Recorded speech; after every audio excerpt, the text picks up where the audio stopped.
Olá, investidor e investidora! Sejam todos bem-vindos aos minutos mais valiosos da sua semana. Eu sou Vinícius Custódio, nos encontramos de novo aqui na programação da TC News para uma conversa luxuosa hoje, viu, Andrezão? Tá preparado? Você vai gostar, meu garoto, estou te falando. Deixa eu agradecer a audiência que já está conectada, a galera que estava aqui na nossa transmissão desde cedo, desde as 6 horas da manhã, 7 horas da manhã, mais de 12 horas de programação nessa terça-feira, e há pouquinho estava rolando aqui o Tati TC News, com o Gabriel Medina, com a nossa Carol Souza, com todo o time do Tati TC News. Então, meu muito obrigado a você que está aí do outro lado da tela e que segue conectado com a gente para uma conversa bem relevante. De saída, vou pedir o seu like, vou pedir aqui a sua inscrição no nosso canal, se por acaso você ainda não é inscrito, tá perdendo tempo, e o seu joinha é fundamental para nós, porque o YouTube entende que o conteúdo é bom, é legal, e ele entrega o nosso conteúdo de maneira orgânica para mais e mais pessoas. Ô André, a gente tá aí no mês de março, já passou o carnaval, você sobreviveu, ainda bem, né, Andrezão? Não fez tanta bagunça assim. Mentira, pai de família, rapaz. Né, Andrezão ficou tranquilinho nesse carnaval. E já falamos de tanta coisa nesse ano, hein, André? Já falamos de macroeconomia, falamos de China, já falamos sobre criação de marca, né, com convidados aqui, mas o tema que nós vamos abordar, da forma como vamos mostrar esse tema para você, não é inédito só nessa temporada do seu Olá Investidor. A gente nunca antes na história do podcast falou a respeito do mercado de luxo, como vamos fazer agora com uma especialista nesse segmento. É um prazer e uma alegria enorme receber a Tamara Lorenzoni. Ela é empresária, especialista no mercado de luxo, formada internacionalmente como mestre em gestão de marcas, e ela também é bacharel e mestre em relações internacionais. Tamara, obrigado pela gentileza, seja muito bem-vinda à TC News e ao nosso Olá Investidor, tudo bem? Tudo bem, Vinícius, sou eu quem agradeço o convite, estou muito feliz de estar aqui. Muito obrigado. Separei alguns textos para a gente conversar, algumas matérias que falam a respeito do mercado de luxo e um texto, inclusive, que você escreveu no início do mês de fevereiro para a gente falar um pouquinho a respeito desse mercado. Agora, quando eu fui estudando, né, o seu perfil, lendo sobre o mercado de luxo, eu pensei, meu Deus, por que eu não quis trabalhar com isso quando eu entrei na faculdade? Eu acho que seria muito feliz. Como que você teve a ideia? Né? Como que você cogitou levar a sua vida profissional para trabalhar com o mercado de luxo? E se alguém eventualmente está acompanhando aqui a nossa conversa e falar assim, puxa, eu queria fazer isso também. Quais são os passos que essa pessoa tem que trilhar para conseguir entrar nesse mercado, por gentileza, Tamara?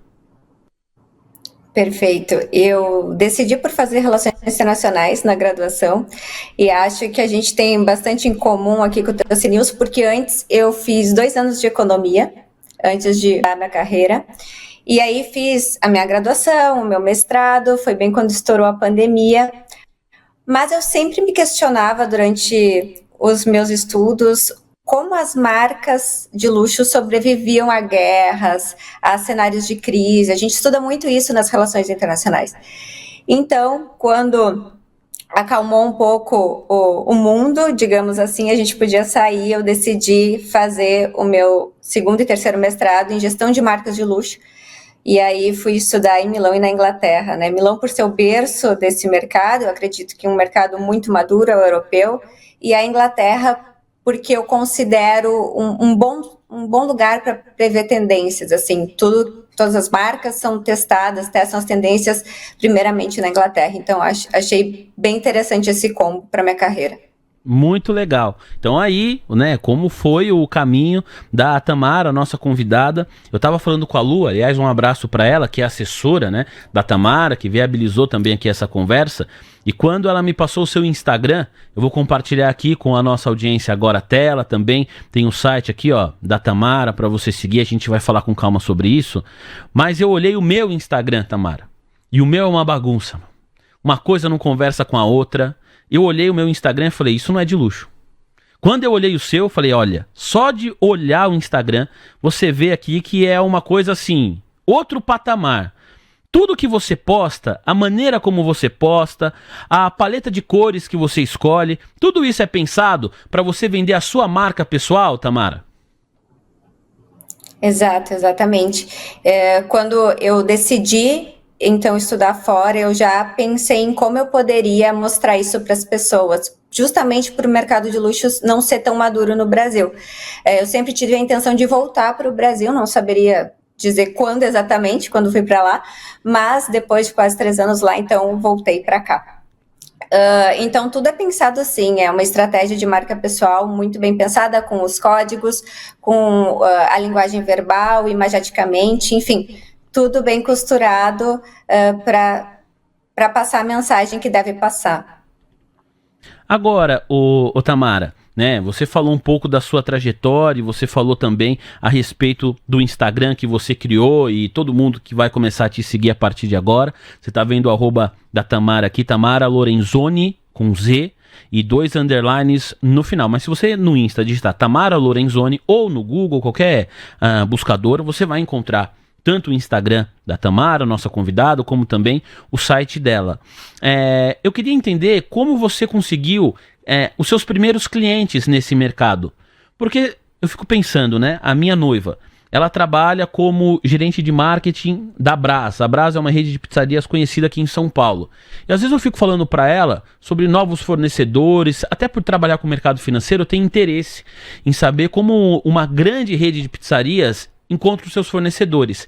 E quando você encontra um fornecedor bom, é muito difícil você trocar. E eu fui percebendo isso, né, conversando com ela e depois com outros empresários também. E você está falando de algumas marcas que são centenárias, né? Pensando no mercado de luxo. Claro que você tem marcas novas chegando e essa é uma pauta da nossa conversa. Mas enfim, eu queria saber se é difícil entrar nesse mercado, profissionalmente falando. Como você fez para conseguir os seus primeiros clientes? Como foi essa experiência, por gentileza? Perfeito. Eu atuo no mercado como estrategista de marca. Então, eu faço desde a concepção até a gestão da marca, para que a marca se mantenha no trilho. E eu acredito que trabalhar com o mercado de luxo, você tem que ser um profissional bastante versátil e conhecedor do mercado, mas depende em qual patamar do mercado você quer atuar. Se você quer trabalhar numa frente de loja, você precisa de um tipo de qualificação. Se você quer trabalhar no marketing, outro tipo, na gestão de projetos, outro tipo. Então, isso tudo varia, né, de níveis de especialidade também. Mas no meu caso em específico, quando eu cheguei na Inglaterra, eu tive a oportunidade de conhecer uma consultora lá em Milão, e prontamente ela me chamou para fazer um estágio com ela, e aí eu acabei né, trabalhando com ela durante muito tempo, quase todo o período que eu estive lá, e trabalhei com grandes marcas. Enfim, não posso aqui mencionar o nome das marcas porque a gente assina acordo de confidencialidade, mas aí eu trabalhei em projetos muito importantes, com clientes muito grandes, então eu tive toda essa base, assim, sou extremamente grata a ela pela oportunidade, inclusive. Trabalhei muito, trabalhava às vezes com fuso horário de Singapura, chegava no escritório às 6 da manhã, saía sem hora, né, para sair, enfim, como a maioria das pessoas que se dedica à sua carreira. Então, foi por esse caminho. Quando a gente fala sobre o mercado de luxo, Tamara, a gente está falando sobre o que especificamente? A gente está falando necessariamente de produtos, de marcas, de serviços que custam caro. É só o preço que determina um produto que entra ou não nessa concepção de mercado de luxo? Ou existem outros fatores, por gentileza? Não, Vinícius, inclusive o preço, ele é um dos últimos itens avaliado num processo de decisão de compra no mercado de luxo.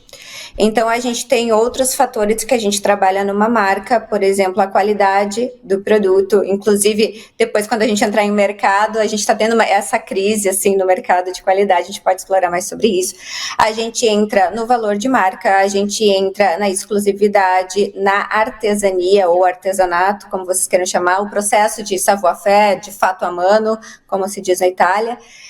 Então, existem outros pilares que a gente traz para o contexto estratégico, para aí sim justificar o preço alto. Eu estava conversando outro dia com pessoas que gostam de relógio. Eu gosto, coleciono, né? Ainda, vamos lá, crescendo pouco a pouco, né, Andrezão? Um dia chegaremos lá. Mas a galera estava me falando, né, sobre algumas marcas que surgem, recentes até de relógio, e que muitas delas escolhem ali, né, como começam a ganhar mercado. E uma estratégia, que a gente está falando de uma marca específica, é patrocinar pilotos de Fórmula 1. que a gente está falando, poxa vida, né? De atletas que são reconhecidos no mundo todo, que viajam o mundo todo, que dão entrevistas, que aparecem em revistas, em portais, e a pessoa está sempre ali utilizando o relógio. E aí eu queria saber, legal, essa é uma estratégia para uma marca que está começando, ela já tem ali um público-alvo, ela quer, né, angariar um público que gosta de Fórmula 1. Já é um público, me parece, que consome esse tipo de produto. Como que uma marca, ela fala assim, olha, que ela escolhe, né, participar do mercado de luxo? Uma coisa é ela querer, a outra coisa é ela ser aceita pelos clientes que já têm um hábito de consumo. Como é esse processo, por gentileza, Tamara? Exatamente. Uma coisa é a gente desejar estar lá, outra coisa é estar. E um ponto muito importante, então, é entender profundamente o comportamento desse consumidor. E o que eu costumo dizer que é achar o seu capital cultural nesse mercado. Então, por exemplo, existem marcas de luxo que flertam com a música, outras com o cinema, outras com a Fórmula 1.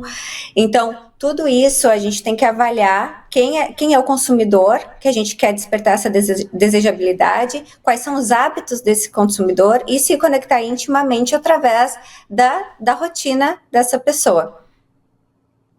Isso eu queria entender, né? Porque às vezes, quando a gente está falando de outros mercados que não são necessariamente um mercado de luxo, a gente vai olhar muito para o preço. A gente que trabalha aqui no mercado financeiro, olhando o preço dos ativos, né, a gente fica procurando empresas que são consideradas mais resilientes, justamente porque num cenário de juros elevados, aqui no Brasil, mas também nos Estados Unidos, a Europa passou por um cenário muito semelhante ao nosso recentemente, e aí quando você tem marcas mais resilientes, que atingem um público que tem mais dinheiro, que tem mais grana, né, esse público não vai deixar de consumir necessariamente porque a taxa de juros está alta. Se ele quiser comprar, se ele tiver vontade de comprar, ele vai comprar, ele vai consumir. Então a gente fala muito mais de hábito de consumo do que necessariamente do preço. E se eu entendi bem, esse conceito que você me falou, né, que o preço, ele é, assim, o último ponto que você vai considerar quando você vai trabalhar com uma marca de luxo. É por aí, eu entendi bem a ideia, Tamara? É por aí, como funciona a montagem de preço, né? A gente tem que justificar o valor daquele produto com outros elementos estratégicos. Por quê? Porque o consumidor de luxo, como você disse, ele participa de um mercado muito resiliente. O mercado de luxo é um dos mais resilientes, porque a gente está falando aí de uma crise mundial que demorou 5 anos aí para se desenvolver, né? Para chegar ao... Mas, voltando, esse consumidor, ele vai avaliar os pilares do luxo, além do preço. O preço, ele é o último elemento que essa pessoa vai avaliar num processo decisório de compra. Então, uma pessoa, agora a gente estava falando de relógio, vai comprar o relógio, um Cartier ou um Rolex, talvez o último elemento que essa pessoa avalie seja o preço. Olha, muitos textos aqui pra gente ler, pra gente colocar na nossa conversa aqui alguns dados, falar sobre o que está acontecendo no momento com algumas dessas empresas. Eu quero pedir a você que já tá seguindo aqui a Tamara no Instagram, pra deixar o seu like também na nossa transmissão. Estamos aqui ainda no início dessa conversa. Eu não falei, Andrezão, que seria uma conversa luxuosa? Pois é, né? Estamos aqui pela primeira vez abordando esse tema e eu tenho certeza que a gente tá falando de marcas que certamente ou o nosso público consome, nas pesquisas que nós fazemos aqui, ou o nosso público tem vontade de consumir. Aliás, Tamara, o quanto essas marcas de fato querem ser consumidas? Porque me parece também que tem uma questão de exclusividade, justamente assim, aí você me corrige, tá? Olhando de fora. Assim, olha, realmente não é para todo mundo. E essa exclusividade ajuda a marca a justamente estar nesse mercado de luxo. Ou as marcas querem sempre vender mais, querem sempre aumentar a sua receita, porque me parece que todo negócio busca esse tipo de sucesso, né? Busca chegar nesse patamar de conseguir mais e mais clientes. A minha questão aqui é dicotômica, porque se a exclusividade é importante, se você vende para mais e mais pessoas, cada vez a sua marca se torna menos exclusiva. Como que é lidar com essa questão? Vamos lá. O mercado de luxo, claro, obviamente ele quer vender mais. Porém, vender mais não significa vender por um maior volume de pessoas. E acredito que é aí que entra essa dicotomia. Então, para o mercado de luxo, a gente trabalha muito a lealdade do consumidor ao invés do volume, da quantidade de consumidores. Então, a ideia da marca de luxo para garantir essa exclusividade é justamente vender produtos para os seus clientes fiéis, e está sempre procurando fazer algo diferente desse tipo de cliente. Ao contrário de quando a gente vai para um volume, né? São dois caminhos diferentes que eu costumo dizer. Ou você vai para o luxo ou você trabalha com volume. Então, ou exclusividade ou é volume. E aí, volume de clientes é um outro caminho que é muito válido também, mas aí não é o luxo. Então, isso eu sempre até deixo claro para os meus clientes. O que você quer para sua marca? Eu te dou 3 clientes leais que vão consumir ali, ou eu vou te dizer 200 clientes que talvez comprem de você uma vez, um produto que não faça tanto sentido, que não tenha uma artesania, que o preço não seja tão alto, e aí é um processo de decisão de caminho de negócio, na verdade, né, de modelo de negócio. Pensando, antes da gente ir para os textos, eu tô vendo aqui o seu Instagram e já tinha feito isso, né? Mas agora observando até com mais cuidado, eu fico pensando na estratégia que você tem que ter para fazer os seus posts, tomando por premissa justamente essa questão que a gente está falando aqui da qualidade do cliente pela quantidade. Como você trabalha as suas redes sociais? Você que busca um post, um conteúdo para viralizar para todo mundo, ou o seu interesse maior também é ficar conhecido a médio e longo prazo? No sentido que, assim, você tem um número que eu entendo muito bom de seguidores, né? A gente está falando aí de um mercado específico, você tem quase 20 mil seguidores. E aí você conquista esses seguidores pela qualidade das suas publicações. Eu vejo aqui os comentários e muita gente elogia a qualidade do conteúdo que você coloca. Aí a gente pode entrar na discussão do número de likes, o número de seguidores, poderia ser, sei lá quantas vezes maior, e tem influenciadores com X número. Mas assim, o público que você quer atender, para chegar nesse público, para tornar esse público cliente, qual que é a estratégia que você adota nas suas redes sociais, Tamara? Bom, no Instagram particularmente, eu trabalho no LinkedIn, mas realmente os meus clientes, eles chegam a maioria ou pelo site, é um trabalho de SEO mesmo, onde a gente coloca todos os posts que vão para o Instagram, vão para o site também, mas a minha escrita e a minha estratégia é ali para o Instagram. E você faz tudo sozinha? A ideia é que as pessoas... Não, hoje eu tenho uma equipe. Ah, legal. Mas os textos são todos eu que escrevo, assim, eu tenho ajuda no layout, algo do tipo, assim, que não é o meu forte, mas estrategicamente falando, então vamos focar ali e aqui, e eu escrevo os textos. Eu gosto muito de escrever, então para mim isso é quase que uma terapia, assim. Mas quando a pessoa chega no meu Instagram, eu procuro com que ela fique ali e ache conteúdos diversos. Então, eu já passei ali também por várias fases. De falar o que é luxo, o que não é luxo, de falar estratégias que a gente não deve usar nas marcas de luxo, de contar um pouco de história de marca, de trazer alguma curiosidade. Enfim, eu acredito que hoje eu tenho um conteúdo bem diverso, mas eu sempre faço pesquisa, eu faço sempre enquete nos meus stories, então quem realmente me acompanha sempre está votando e eu estou adequando ali toda a questão de conteúdo. Obviamente a linha editorial permanece a mesma, mas eu estou adequando o formato que eu abordo o conteúdo. Então, recentemente, eu me dei conta que muita gente queria trazer o atendimento para os negócios, porque muitos negócios não são de luxo, mas as pessoas podem elevar a percepção de valor do negócio delas através do atendimento. Então, fiz alguns posts sobre atendimento e deram super certo. Então, é assim, meus clientes me procuram através, a maioria ali do Instagram ou do site do SEO. Nossa, Tamara, eu juro que a minha próxima pergunta ia ser justamente sobre atendimento, porque eu vi você falando essa palavra várias vezes. Eu tô tentando voltar aqui para a home do seu site, porque tem uma frase na home do site que é justamente sobre isso. Deixa eu até pegar aqui, para falar para o nosso público, agora já está aparecendo. A maior inspiração que aprendemos com o mercado de luxo é o de servir com excelência. E aí, quando a gente fala servir, me parece que a gente está falando também a respeito de atendimento. Nós temos aqui um grupo de empresários, empreendedores de todos os tamanhos que gostam da TC News, que acompanham aqui a nossa programação e que consomem o nosso Olá Investidor. Seja agora, aqui, ao vivo, nessa conversa inédita, né? Estamos gravando, mas nessa conversa inédita que você está assistindo, depois dentro do canal do TC ou ainda nos nossos canais de áudio lá no Spotify. Então a gente é consumido também por esse público. Então eu queria que você falasse a respeito do atendimento, porque independentemente do tamanho do negócio, um bom atendimento pode alavancar, pode melhorar todas as margens, fidelizar o cliente.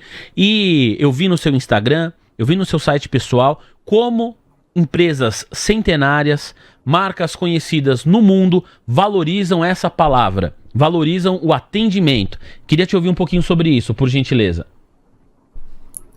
Sim, bom, Vinícius, eu começo a dizer que o atendimento por si só, ele não diz muita coisa, até eu uso essa palavra para me tornar mais comunicável, mas o que eu quero dizer quando eu digo um atendimento de excelência é aprender a servir.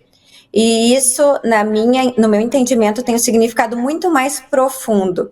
Então, acredito que no ambiente do luxo, nas lojas de luxo, o que a gente mais vê é um serviço de excelência. Realmente, a pessoa estar ali para atender uma necessidade, não simplesmente a pessoa chegar e ser mais uma e o vendedor já ter aquele discurso ensaiado. Eu vejo que existe uma procura contínua para se conectar emocionalmente com esse consumidor que entrou por vezes numa loja. Vamos utilizar um exemplo mais palpável, mas pode ser até por WhatsApp, por exemplo, enfim.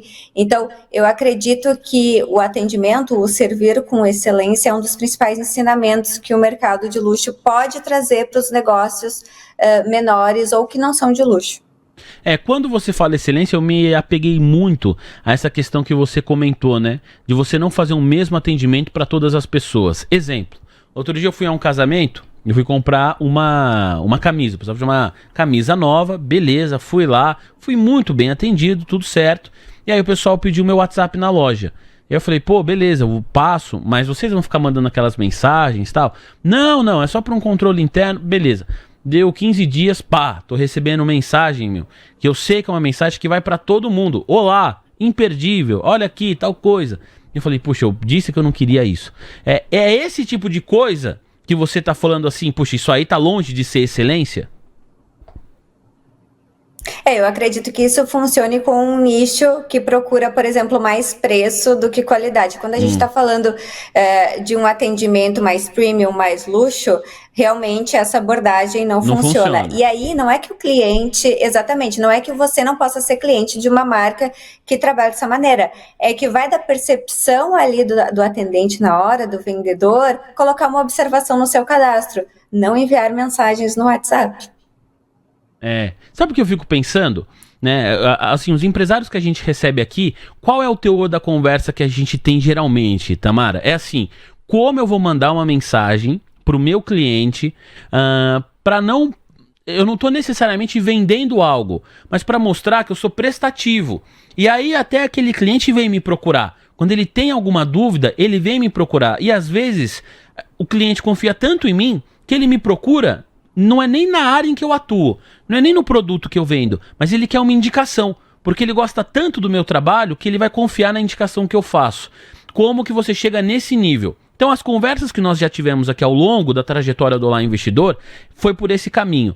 Eu fico pensando, puxa vida, considerando clientes que consomem marcas de luxo, relógios caros, bolsas caras, eu não sei nem se esse tipo de abordagem pode ser considerado a abordagem ideal. Como que, em geral, as marcas de luxo abordam seus clientes? Quando tem uma coleção nova, quando precisa vender, é e-mail, é WhatsApp, manda, né, para esses clientes uma caixa ali com uma experiência diferente para ele abrir, para ele saber que tem alguma coisa nova, né, à disposição deles. Em geral, como que é essa abordagem para você também não ferir um cliente que tem bastante dinheiro, que gosta de consumir produtos caros e que, portanto, é um cliente que tem várias marcas ali disputando, né, aquela pessoa? Como funciona essa abordagem, por gentileza, Tamara? Bom, varia de marca para marca, mas eu posso dizer que a abordagem é um pouco mais formal. Então, por exemplo, se o cliente tem liberdade de chamar pelo WhatsApp, sem problema nenhum você oferecer algum auxílio ali pelo WhatsApp. Mas as marcas usam muito e-mail marketing e tem uma questão também que a ideia das marcas de luxo não é vender, é criar uma desejabilidade. Então, raramente você vai ver uma marca abordar de uma maneira mais agressiva para a venda e já focar na venda do produto. Às vezes, um processo de venda de uma marca de luxo leva meses.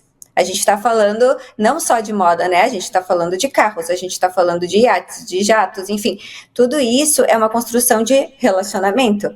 Mas o que eu percebo, quando as marcas mandam algo, por exemplo, para os clientes, falando de moda agora, a gente tem uma categoria que são os VICs, que são os Very Important Clients. Para essas pessoas, as marcas mandam alguma coisa no aniversário, alguma coisa no Natal, e normalmente não é a marca, é o vendedor, né, com a assinatura ali do seu consultor. Por exemplo, me veio agora em mente um exemplo de a Gucci, em 2019 ou 20, se eu não me engano, ela fez um chá para os cachorrinhos do seu cliente mais fiel, que é, se eu não me engano, ele é um chinês que mora em Singapura. Então, é um meio da marca se conectar com o cliente fora de uma obviedade que é simplesmente, olá, chegou a coleção nova, venha conferir. Tem que ser bem criativo, tem que conhecer o cliente. Muito. E eu acho que assim, esses exemplos acabam que servem para todos os negócios, né? Às vezes o empresário, o empreendedor que está aqui, ouvindo o nosso programa, ele tem criou um modelo de negócio que tem um público-alvo diferente desse que nós estamos conversando, mas não significa, ao contrário, que tudo que a gente está falando aqui não tenha lições que servem para qualquer negócio, independentemente do seu público-alvo, né, Tamara? Exatamente, perfeito. Então, quando a gente traz, né, para a nossa prática, por exemplo, vamos falar de um consultório, de uma clínica médica, ao invés da médica dar para o seu paciente uma necessaire com o logo dela, que provavelmente aquele paciente raramente vai usar, por que não mandar flores no aniversário? Não é todo momento que a gente precisa fixar a marca na cabeça da pessoa. E fazendo uma gentileza dessas, a gente muitas vezes traz o cliente mais para perto. E faz diferença mesmo. Tô pensando aqui, Andrezão, a gente precisa fazer alguma coisa com a nossa TC News, meu.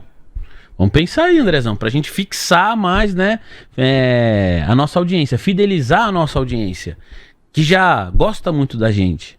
Mas a gente pode criar coisas novas, principalmente pros membros do nosso canal. Você que é membro do canal, se prepare. Olha, vamos falar um pouco do mercado de luxo, tá bom? Esse texto, tava estudando, né, para conversar com a Tamara, e aí eu falei, olha só, né, o que o Galvão Bueno fala, para ganhar a Copa do Mundo tem que ter sorte, amigo. O Brasil Journal publicou esse texto hoje, que você tá vendo aí a minha tela a partir de agora. O dilema do luxo. Como Richemont e a LVMH conciliam preço, exclusividade e demanda. Talvez você, eu soletrando aqui, LVMH, você fala assim, que marca é essa? Quando eu falar os produtos, você vai conhecer. A matéria é da Maria Antônia, foi publicada hoje no Brasil Journal. Diz assim, 2025 está trazendo sinais de uma possível inflexão no mercado de luxo, com as principais companhias do setor reportando resultados positivos e apontando para uma recuperação da demanda. O boom do setor no imediato pós-pandemia levou muitas marcas a praticar políticas de preços agressivas e um trade-off com o qual o luxo se confronta constantemente. Seu brand equity confere um poder de preço que no curto prazo reforça a exclusividade e aumenta margens, mas se usado de forma excessiva pode comprometer a percepção de valor e a demanda no médio prazo, em linha com o que nós estávamos conversando até aqui. Por um lado, preços muito altos afastam consumidores menos afluentes, afetados pela inflação. Por outro, um deslocamento muito grande entre preço e valor pode alienar até mesmo consumidores mais afluentes, que se sentem enganados pela proposta de valor daqueles produtos. Vou parar aqui. Antes da gente seguir nesse texto, tô chegando na parte que eu quero falar aqui a respeito das marcas. Por enquanto, uma contextualização do mercado. Quero saber a sua percepção, se você concorda com o que está sendo dito aqui, por gentileza, Tamara. Sim, perfeito. Maria Antônia, até aqui tá excelente seu texto. Eu gostaria só de complementar, a gente veio... Posso falar um pouquinho, eu acredito, de como chegamos até aqui no mercado? Sim. A gente veio, né, de um pós-pandemia, ali 2021, a gente teve um aumento de 35% nos gastos com luxo.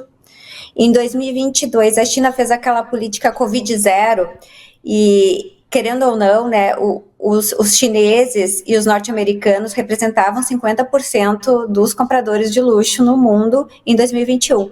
Então, depois dessa política da China em 2022, as marcas de luxo perderam cerca de 10% dos compradores em solos variados, né?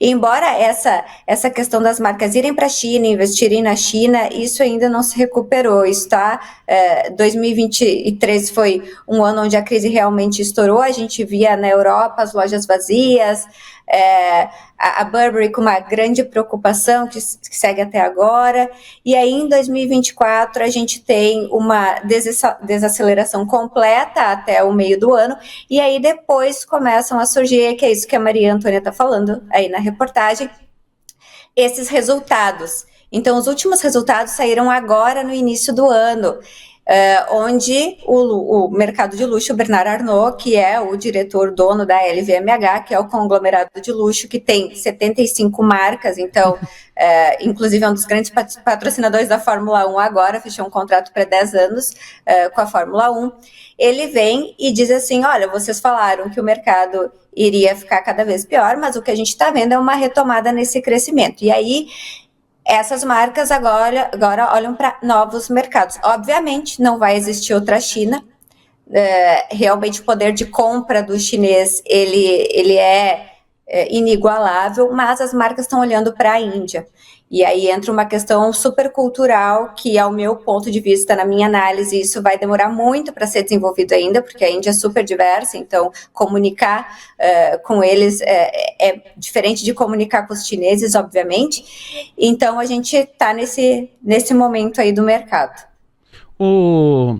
Tamara, só para uma dúvida que a sua fala me suscitou aqui, quando você fala sobre o poder de compra dos chineses, no atual contexto macroeconômico dos países, China e Estados Unidos, hoje os chineses têm um poder de compra maior do que os americanos? Eu acredito que sim, justamente por eles estarem espalhados no mundo. Então, os chineses, a primeira coisa que os pais chineses fazem com os filhos chineses é mandar estudar fora e realmente girar a economia. Então, sim, acredito que sim. Tem toda a questão também de foco econômico muito grande no crescimento com a China, se tornando, né, o parceiro comercial de vários países aí, o principal parceiro comercial de vários países, e os Estados Unidos em crise, né? Então... Tamara, pra gente seguir nesse parênteses que nós abrimos aqui, a gente já volta pro texto, como que o brasileiro está para o mercado de luxo, né? As marcas olham para o nosso país, entendem que aqui tem consumidores recorrentes, importantes também. Como que é isso, por favor? Perfeito. O Brasil no mercado de luxo... Bom, o Brasil é um mercado visto pelo mercado de luxo como muito resiliente. A gente é acostumado a ter crises econômicas. Então, por si só, o Brasil, sim, já é um grande atrativo para as marcas de luxo. E a gente está vendo essa retração, né, e a promessa dessa mudança de cenário agora em 2025, mas a grande questão é que o consumo de luxo no Brasil só cresceu até então. A gente teve 74 bilhões movimentados nos últimos anos e até 2030 a Bain & Company prevê 133 bilhões de reais movimentados somente no Brasil. E aí a gente tem, né, várias questões do porquê isso acontece, e são duas principais relacionadas ao comportamento do consumidor. Então, a gente está vendo no Brasil um aumento dos Ultra High Net Worth Individuals, que são a classe A1, a gente tem na pirâmide A1, A2, A3, então a classe A1 está aumentando, muito porque são pessoas que estão herdando ou que já consomem luxo e estão se solidificando nos negócios, então a gente tem um aumento aí dessa classe, a classe alta do Brasil tem projeções, esse post mesmo, tem projeções de crescer em até 1,5 milhão de pessoas nos próximos anos, e também tem o outro fato de que no Brasil a gente tem vantagens, e uma das vantagens de consumir luxo no Brasil, que as marcas se deram conta, é o parcelamento. Então, no Brasil, a gente não tem só apenas a classe A consumindo o luxo, a gente também tem uma classe média alta ali que consome o luxo aspiracional ali, aquela porta de entrada de produtos também. Isso é legal. Por um segundo, quando você falou o parcelamento, eu ia perguntar, ia falar, não acredito, os bilionários também parcelam, mas não são os bilionários. É aquela classe média alta, pessoas que têm dinheiro, mas não conseguem necessariamente pagar à vista produtos que milionários e bilionários compram de maneira sem apertar ali o orçamento. Mas elas querem esses produtos e conseguem consumir esses produtos desde que parcelem. Então isso também acontece no mercado de luxo aqui no nosso país e as marcas entendem isso como algo positivo a ser explorado. É isso, Tamara? Exatamente. Bom, tá aí, Andrezão. Parcelando a gente pode chegar lá, meu garoto. Bom, vamos lá. Outro, aliás, né? Perfume também, né? Faz parte desse mercado de luxo. Outro dia tava dando uma olhada, Andrezão. Coisa fina. Parcelando dá pra nós, Andrezão. Vou te passar lá umas dicas, tá bom? Se comprar em 2 fica mais barato. Mentira. Isso não existe nesse mercado, Andrezão. Não adianta vir com essas ideias. Isso não existe. Vamos voltar pro texto, senhoras e senhores. Né? O texto do Brasil Journal. A gente abriu um parênteses, fechamos esse parênteses agora. E o nosso segundo texto, que eu vou apresentar na sequência, é um material da nossa própria convidada, tá bom? Então, só pra gente encerrar aqui essa matéria. O desafio existencial dessas marcas centenárias, diz a Maria Antônia, no portal Brasil Journal, é entregar uma alta lucratividade, maximizando o crescimento, enquanto preservam um posicionamento pautado na exclusividade e no prestígio. A hesitação em exercer seu poder de preço é consistentemente questionada por acionistas e analistas, por significar, segundo eles, uma renúncia deliberada a maiores margens. Embora isso possa ser verdade no curto prazo, os últimos anos ilustraram perfeitamente os perigos de uma abordagem excessivamente agressiva. Nesse contexto, é válido contrastar as estratégias de 2 conglomerados, Richemont e LVMH. Entre 2020 e 2023, o grupo francês liderado por Bernard Arnault, que é o LVMH, implementou aumentos expressivos. Vou falar algumas marcas que eu sei que você conhece. A Dior teve uma elevação aí de 65%, Tiffany na faixa de 40%, Louis Vuitton 30%. Por sua vez, a Cartier, que pertence a Richemont, elevou seus preços em pouco mais de 10%. Como referência, a inflação acumulada nos Estados Unidos nesse período, 2023, foi por volta de 19%. Historicamente, a política de preços da Richemont se limitou a compensar os efeitos da inflação e da variação cambial. Seu controlador garante que o conglomerado suíço perpetue essa escolha. E aí o texto vai seguir, é um texto de fôlego, você que acessa tc.com.br, chega ao portal Brasil Journal e pode consumir aqui esse material. Mas o que a matéria entrega para nós até aqui, Tamara, é uma diferença de estratégia entre 2 grupos importantes do mercado de luxo. Um, do Bernard Arnault, resolveu subir os preços de maneira mais intensa, enquanto o outro manteve ali uma elevação de preços que segue em linha e até um pouco abaixo com a inflação do período. Não sei se tem certo ou errado, mas a matéria justamente mostra essa dicotomia entre 2 grupos importantes desse segmento. Sim, eu acredito, Vinícius, que dá para a gente fazer um outro paralelo aqui, nessa estratégia do LVMH, né, do Bernard Arnault. O que aconteceu? A gente viu nesses últimos 5 anos a LVMH aumentando em 75% até 100% o preço dos produtos. Obviamente, isso é muito mais que a inflação, né? Como a Richemont age. Então, essa estratégia, ela no início era vista como algo bastante curioso, se ia dar certo, se não ia dar certo, e ela por um tempo deu certo. Então atraía mais pessoas, despertava mais curiosidade, a questão da qualidade ficava muito evidente, até que no meio para o fim do ano passado estoura um escândalo da Dior, que faz parte do grupo, onde foi encontrada na Itália uma fábrica que fabricava as bolsas da Dior, por $57. E essas bolsas eram vendidas a milhares e milhares de euros. Isso causou um escândalo, obviamente, para a marca e também nos revelou a questão do problema de qualidade dessas marcas. Então, é algo muito tênue ali, muito sensível, porque quando a gente tem um problema de qualidade no luxo, uma bolsa de $57 e que é vendida a uma margem altíssima, a gente tem, evidente, um problema de qualidade, a gente vai ter um problema de marca. E a gente tendo um problema de marca, a gente tem um problema de reputação. E contornar essa crise realmente foi bem difícil para a LVMH. A grande questão, obviamente, é que o Bernard Arnault ali tem mais 74 marcas no grupo e que eles podem jogar e ditar um pouco as regras desse mercado, comparado a Richemont, que é um pouco menor. Mas isso evidenciou, foi um foco assim que a gente teve no último semestre do ano passado. Obrigado, Tamara. Olha, conversa boa, passa rápido, a nossa tá voando. Eu quero mostrar aqui o portal Cliente SA, o canal para quem respira cliente. Você foi convidada por eles, Tamara, para escrever aqui esse texto, né? Você fala sobre o varejo de luxo, você pontua aqui de fato, né? Você coloca aqui, elenca alguns aspectos importantes dentro desse varejo. Então, quem está acompanhando a gente por imagem, né? Para você que está ouvindo pelo Spotify, nesse instante eu estou scrollando aqui, né? Passando a página, e você está vendo junto comigo alguns apontamentos. São 4 que a nossa convidada faz. Foi uma participação especial ou você escreve recorrentemente aqui para esse portal, Tamara? Eu escrevo recorrentemente, então todo mês eu tenho uma coluna no portal Cliente SA voltada realmente ao comportamento do consumidor, que é o foco do site, do veículo. Esse texto então é o mais recente, publicado no dia 5 de fevereiro. Sim, esse é o mais recente, da NRF, né?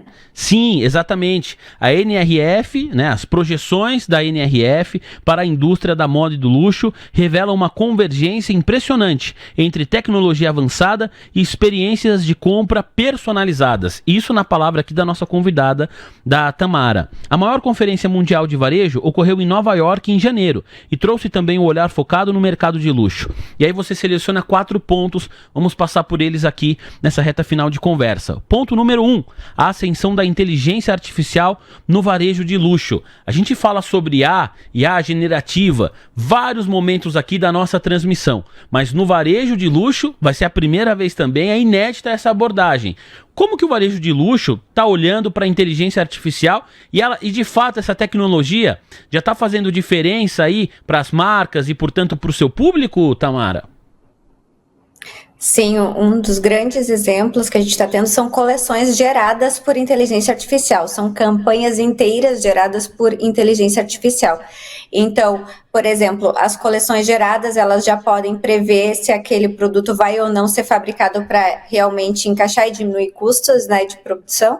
E quando a gente fala em campanhas, a gente aí poupa o pessoal de IA Studio gastar diárias para realmente produzir os editoriais. Então, são 2 pontos de destaque aí na inteligência artificial para o luxo. Eu fui na reta final do ano passado, não é necessariamente uma marca de luxo, né? Mas eu fui a uma palestra do CEO, fundadora da Chili Beans. E eu gosto, tanto é que meu óculos é da Chili Beans. E aí ele estava falando sobre isso, como que ele investe no marketing.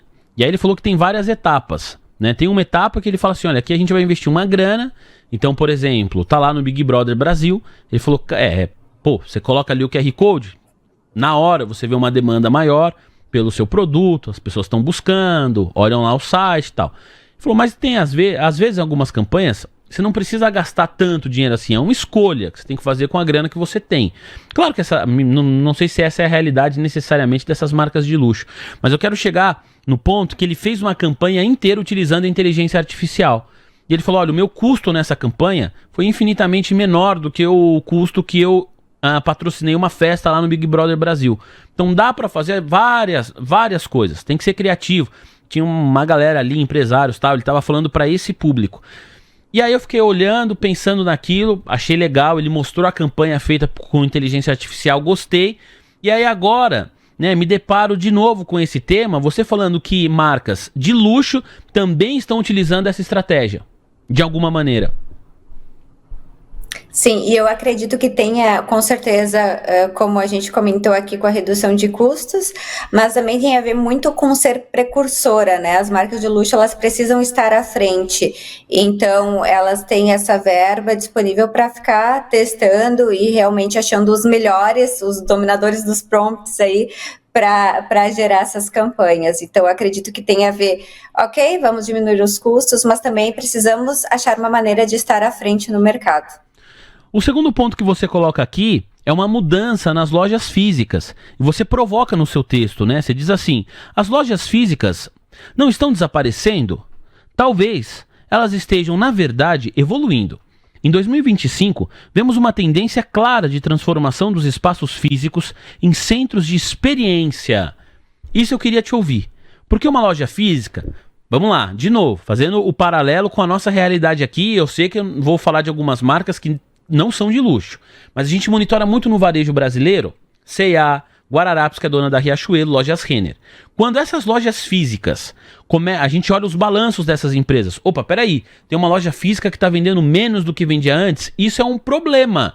A loja física tem que vender, porque você tem o custo dos funcionários, você tem o custo do aluguel, você tem o custo da água, da luz, tem um monte de custo. Então essa loja física ela precisa fechar no positivo. Quando a gente fala aqui, né, o seu texto mostra para nós, desse espaço físico, dessa transformação em centros de experiência, a gente está falando de potencializar o espaço físico para vender, ou a gente volta a falar de relacionamento? E aí a gente vai mirar essa venda mais para frente. Como funciona isso na prática, Tamara? Eu acredito que é um pouco dos dois. O que está acontecendo agora no mercado? Millennial e Gen Z vão ser as gerações que mais vão consumir luxo até 2030. Então, as marcas estão voltadas a como essas pessoas consomem luxo. O dinheiro que antes era gasto em produtos, ele está sendo gastado em experiência por essas gerações. Então, as marcas de luxo estão fazendo o quê? Proporcionando experiências para esses consumidores. E aí entra um grande desafio, né? A gente teve, por exemplo, a Valentino fazendo um clube de pádel em Dubai, a gente tem os beach clubs na Europa, no verão europeu, que agora já vai para o 5º ano, que está muito hypado, mas é uma estratégia bastante difícil de aplicar, porque pensa comigo, a ideia de trazer esse aspecto experiencial, ela no fim, ela quer vender, né? Ela visa o lucro, mas nem sempre isso acontece. Então, eu acredito que um grande desafio das marcas vai ser, agora em 2025, balancear isso. Então, como trazer uma experiência de varejo, sem que eu foque só na experiência e que isso culmine numa venda do produto. Eu acredito que isso é um grande desafio das marcas de luxo. Ponto 3. Elencado aqui pela nossa convidada no seu texto, você vai seguir a Tamara nas redes sociais, vai entrar no site da Tamara e vai acompanhar mensalmente essa publicação que ela escreve. Sustentabilidade integrada com tecnologia. Olha só isso. As marcas estão cada vez mais adotando práticas conscientes em suas operações. Desde a origem dos materiais até as práticas de produção e embalagem, inclusive através de rastreamento via blockchain. Aqui me pegou, aqui me surpreendeu, né? A utilização da tecnologia do blockchain, de fato, para você conseguir rastrear, né, a produção, a embalagem, o processo todo, para ver se está tudo sendo feito certinho. Quero te ouvir muito sobre isso e aproveito para trazer um gancho, Tamara, de novo, né, sempre o paralelo com marcas que em geral fazem parte mais da vida de todo mundo para o mercado de luxo. A gente viu algumas empresas nos Estados Unidos, depois da vitória de Donald Trump, abandonando algumas políticas, né, políticas de sustentabilidade, políticas de todas as ordens. As marcas de luxo, eu não vi nenhuma empresa que faz parte desse grupo de marcas de luxo, pode ser que tenha acontecido, mas eu não vi, entrando também numa mudança ali do seu cronograma, pensando principalmente em sustentabilidade. Eu queria te ouvir sobre isso, aproveitando o gancho aqui do seu texto, né? De fato é um compromisso dessas marcas, ou de boa parte delas, independentemente do gestor que vai estar no poder nas principais economias do planeta?